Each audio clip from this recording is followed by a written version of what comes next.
Welcome to English Mastery Daily, the show that gives you the confidence to succeed in any English-speaking environment. You're in a meeting, maybe just waiting for it to start, and your boss turns to you and asks this simple question. And your mind just goes completely blank. We've all been there, right? But listen, it really doesn't have to be this way. That's so true, because when you master small talk, people like you more. They trust you more, and they genuinely want to work with you. It's a real game changer.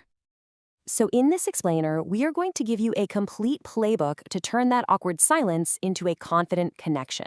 We'll cover why it matters, how to start, how to keep it going, safe and unsafe topics, and we'll wrap it up with a handy little cheat sheet. So let's dive in. First up, let's really understand why this is such a crucial skill, especially in a business context. It's kind of like the warm-up before the main event, you know? It builds that real rapport and makes meetings start on a comfortable, positive note. It just makes you seem more approachable. And this right here, this is the most important mindset shift you can make. Your goal is not to be interesting, it's to be interested. It's about them, not you. Just ask questions and then actually listen to the answers. Okay, so you get the why, but what about the how? Let's look at some super simple, effective ways to get a conversation started. You really don't need to be clever here. You just have to be a little bit curious. So pick 2 or 3 of these that feel natural to you and just start using them. That's the first step. Starting is half the battle, but keeping it going, that's the other half. And you know what? There's a simple formula for that. I mean, just look at the difference here. Good, that's a conversation killer. It's a dead end. But on the right, that's a conversation starter. It opens the door for more. So here it is, the secret weapon, a simple 3-step formula. Answer their question, add one little detail, and then ask a question back. Answer, add, ask. It's your ticket out of any awkward silence. Great. So now you have the technique down. Let's talk about what to actually discuss, and maybe more importantly, what to avoid at all costs. Stick to these. These are your green lights. They are safe, positive, and pretty much universal topics. This is the common ground where those connections are built.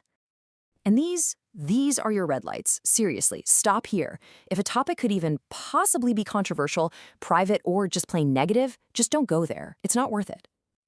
All right, let's move on to a real example and see how this all comes together to build a natural, friendly conversation before a meeting. Okay, so I'll kick us off. Imagine we're just waiting for a call to start. See that? Answer, add a little detail about my projects, and then ask a question right back. It's the formula in action. And there we go. I've just given you a perfect new topic to ask about, a little hook to keep things going. And now I'm showing that I was actually listening. I'm showing interest and asking a follow-up question. That's how you keep the conversation flowing totally naturally. Okay, we've covered a lot, so we put together a simple cheat sheet for you. This way you can remember the most important points from today. And here it is. This slide has everything you need. Your green lights, your red lights, and that super powerful 3-step formula for a perfect response. But, small talk is a skill. And like any skill, the only way to get better is to actually practice. So here's your challenge from us. Just remember, the pressure isn't on you to be interesting. It's on you to be interested. Ask good questions, really listen to the answers, and you'll be a pro in no time. Thanks for watching English Mastery Daily.